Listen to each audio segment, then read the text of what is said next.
Hello बच्चों, आज का जो हमारा टॉपिक है वो है मनुस्मृति। बच्चों, हिंदू राज्यशास्त्र के स्रोत के रूप में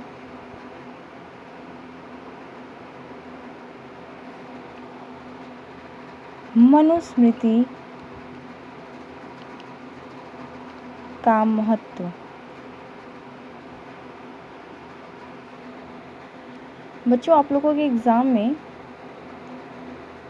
मनुस्मृति पर हिंदू राज्यशास्त्र के स्रोत के रूप में मनुस्मृति का महत्व इस प्रकार से क्वेश्चन आ सकता है। बच्चों, हिंदुओं का कानूनी साहित्य 3 वर्गों में विभाजित है। पहला धर्मसूत्र, दूसरा है धर्मशास्त्र और तीसरा है बच्चों टीकाएं। बच्चों, इन 3 वर्गों में धर्मशास्त्रों का अधिक महत्व है और धर्मशास्त्रों में सर्वप्रमुख स्थान मनुस्मृति का है। बच्चों, डॉक्टर परमात्मा शरण के अनुसार इसे हिंदू कानून की संपूर्ण कट्टर पद्धति की आधारशिला माना जाता है और हिंदुओं के साधारण एवं कानूनी साहित्य ने इसे सर्वसम्मति से सर्वोच्च ग्रंथ माना है। किसे? मनुस्मृति को। बच्चों, केवल मोटवानी का कथन है कि मनुस्मृति केवल धर्मशास्त्र ही नहीं वरन एक ऐसा ग्रंथ है जिसे मनुष्य के संपूर्ण सामाजिक जीवन की व्यवस्था दी गई है। अर्थात बच्चों, मोटवानी का कथन है कि जो मनुस्मृति ग्रंथ है वो धर्मशास्त्र ही नहीं है बल्कि यह एक ऐसा ग्रंथ है जिसमें मनुष्य के संपूर्ण सामाजिक जीवन की व्यवस्था जो है वो दी गई है। बच्चों, मूलतः इसे मानव के सामाजिक जीवन के उन सिद्धांतों का विवेचन किया गया है जिन्हें सभी कालों और देशों में लागू किया जा सकता है, अर्थात जिनका महत्व जो है वो सर्वव्यापी है। बच्चों, पाश्चात्य जगत के लिए मनुस्मृति ऐसे ग्रंथों में सबसे अधिक जाना हुआ ग्रंथ है। यह हिंदू कानून पर सबसे प्राचीन ज्ञात ग्रंथ है। अर्थात जो हमारा जो हिंदू कानून है इस पर जो सबसे प्राचीन जो ग्रंथ है वो है मनुस्मृति। बच्चों, वशिष्ठ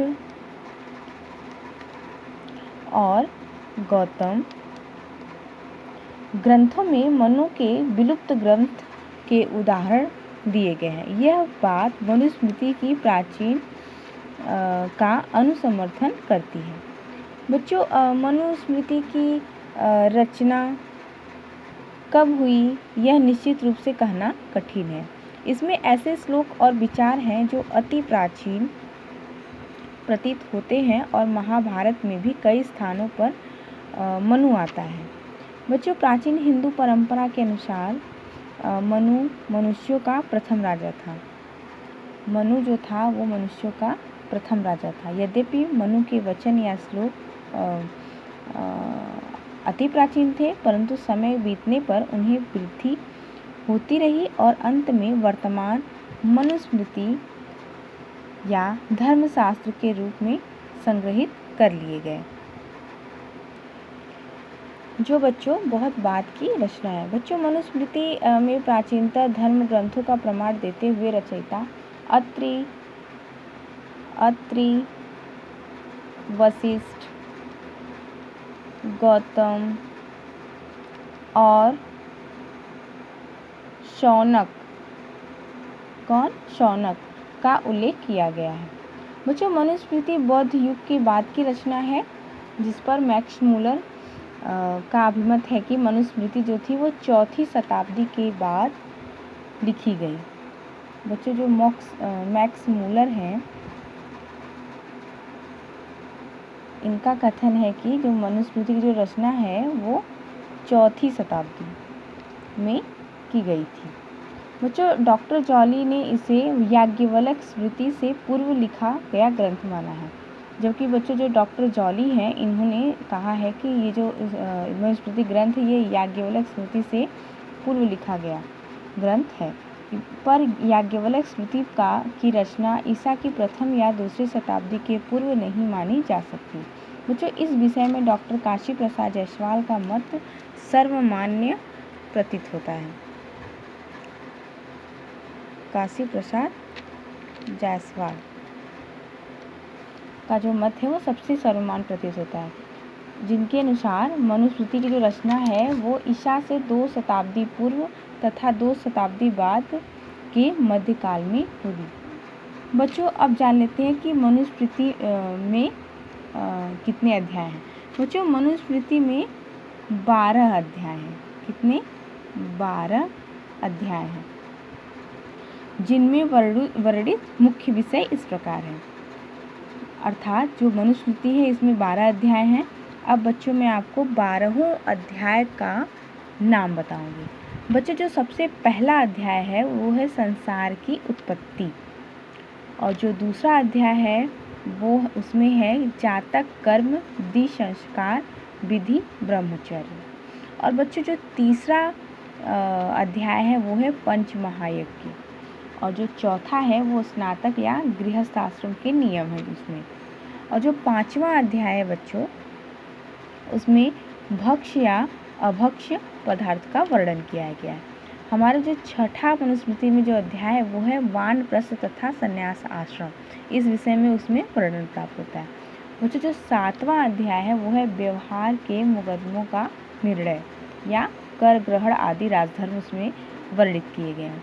बच्चों जो 8वां अध्याय है उसमें है साक्षियों से प्रश्न विधि, और 9वां अध्याय में स्त्री तथा पुरुष के धर्म धन आदि संपत्ति का विभाजन, और 10वें अध्याय में आपत्ति काल के कर्तव्य धर्म, और 11वां जो अध्याय है इसमें पाप की निवृत्ति के लिए प्रायश्चित आदि का वर्णन किया गया है।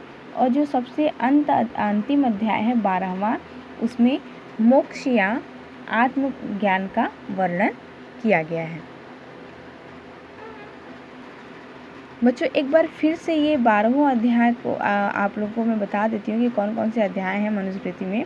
पहला अध्याय बच्चों संसार की उत्पत्ति, दूसरा है जात कर्म संस्कार विधि ब्रह्मचर्य, तीसरे अध्याय में बच्चों पंच महायज्ञ का वर्णन है, और बच्चों चौथे अध्याय में गृहस्थ आश्रम के नियम का वर्णन किया गया है। 5वें अध्याय में भक्ष्य तथा अभक्ष्य पदार्थ का वर्णन है। जो छठा अध्याय है बच्चों इसमें वानप्रस्थ तथा संन्यास आश्रम का वर्णन किया गया है। 7वें अध्याय में व्यवहार के मुकदमों का निर्णय और कर ग्रहण की आदि का वर्णन किया गया है। 8वें अध्याय में साक्षियों से प्रश्न विधि का वर्णन है। 9वें अध्याय में स्त्री तथा पुरुष के धर्म धन आदि संपत्ति का विभाजन का वर्णन है। 10वां जो अध्याय है इसमें आपत्ति काल के कर्तव्य धर्म का वर्णन है। और 11वां जो अध्याय है वो पाप की निवृत्ति के लिए प्रायश्चित आदि का वर्णन है। और जो 12वां अध्याय अंतिम उसमें मोक्ष आत्मज्ञान का वर्णन किया गया है।